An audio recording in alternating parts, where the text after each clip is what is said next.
let's do some new releases this week. Yes, we have some. I know you guys are very into DC, and so you picked up Injustice 2. No. I did not. Wombat talked me out of it last week. There you go. I heard it's supposed to be good, right? It's supposed to be great. It's supposed to be great. I don't want to spend $100 on a game right now. I want to wait. And actually kind of bums me out that the $100 version doesn't come with Darkseid, which I know seems nitpicky, but I feel like if you spend $100, they should throw in that $6 guy for free. I get it with the $60 version. I don't get it with the $100 version. No, you don't get it with either version. Well, you know what I mean. Mr. Semantics. No, I mean, the reviews have been very good. People really like the story. They like the gear system. Not so much the 3 or 4 different types of virtual currency that's in the game.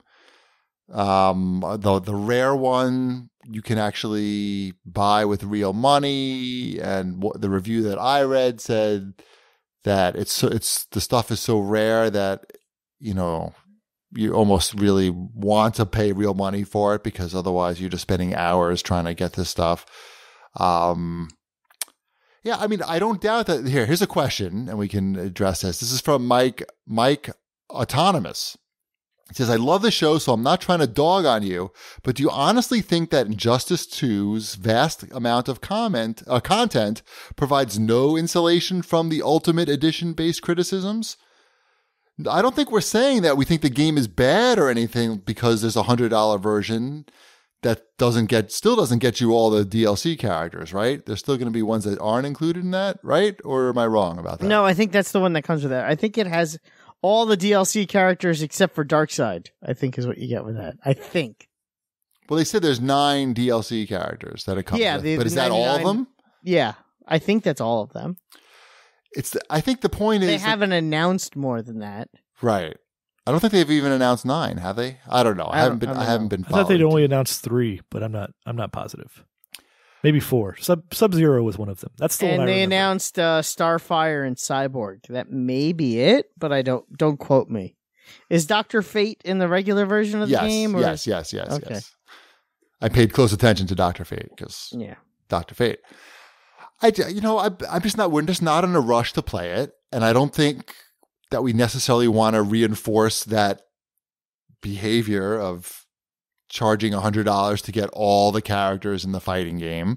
It's not like there's 100 characters. That's how all these fighting games are now, though. It's not the $100 for everyone that bothers me, to be perfectly honest. Go on. Trust me, I'm like everyone else listening. I don't love the idea of the $100 game, but I also understand that, especially a game like Injustice, that has very high production values and very expensive licensing deals, that a game like that may need to cost about $100 for the makers of that game. For the DC characters. Warner Brothers. Oh, that's right. It's Warner Brothers games. Trust me, there's still licensing deals. There has to be. I know it sounds silly, but there's definitely still licensing deals that are involved with even the Warner Brothers making a game with DC characters.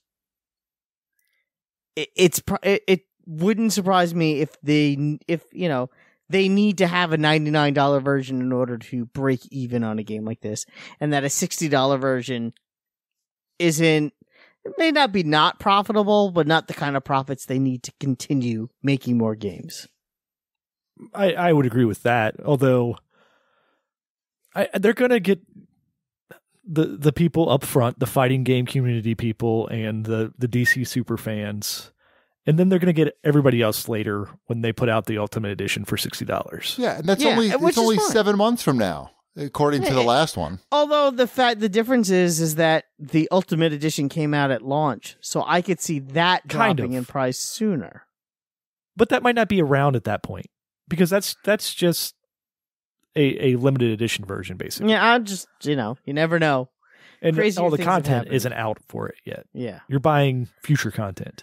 You are buying future content. And again, it's, there's almost part of me that would rather them, put out one version of the game at $75 but people would probably go insane if there was no $60 version. But it would also mean there's no $100 version. If there was a $75 version that had everything, including the season pass bundled in it, I wonder what the reaction would be. I know that again. So this is really only $80 if you do Best Buy. If you do Best Buy. It's $86 if you want Dark Side. I think what bothers me, I mean, maybe not the most, but definitely bothers me, is that they're asking you to pay the $100 now for the content that doesn't even exist yet, right? So if the content, that's a bad value there. It's like if I'm going to wait anyway for these characters, I might as well just wait a little bit longer, pay less money, and just get everything all at once. I'm not entering. Oh any no, that's what tournaments. I did with Mortal Kombat XL, and I was glad I did because I really wanted to play as Leatherface. So, see, I'd probably. If this was Mortal Kombat, I'd probably have spent the $80 up front. Yeah, which is fine. Mm-hmm. Yeah, I'm not. I don't blame anyone or think that you shouldn't spend the $100 on this game if it's something you really want and it's important to you to have right now. I just don't feel the need to do it. So I guess in many ways, I'm on both sides of the fence on this. I have no problem with there being $100 versions of games that come with season passes because there are people who want that, who get that value out of it because they enjoy it that much. I'm not going to pass judgment on someone who spends $100 on Injustice 2 and feels they got $100 worth of entertainment out of it. Like Michael. Sure. I mean, and a lot of people, when we talked about this last week, they were comparing it to Forza Horizon or any of the Forzas, I guess. Exactly. If you spent $100 on Forza Horizon 3, and do you feel as though you got $100 worth of entertainment out of it? Well, I didn't personally, no, they sent GP a code. That's right. They sent him the super I got version. the hookup, so I got the best value. I may have of spent all. $100 total for all the versions of Forza 3 that I have in the DLC. But the big one of the differences with that is you're not waiting for the cars to come out. They gave you. You were waiting. You were waiting for the Hot Wheels to come out, but that's not included in the Ultimate Edition. That's extra. Okay, whatever. I'm sure I've spent $100 on Forza Horizon 3, and I'm fine with it. Right, and I spent $40 on Forza Horizon 3, and I'm okay with that too. Yeah. I'm perfectly happy with what I have in Forza, and the only thing I have is the base game and the Hot Wheels set. And the other thing is, there's it comes with hundreds of cars, right? It's a car game, and that's what I mean. Like that game, again, it's really about preference and what you're going to play and what you're going to get out of it. I know.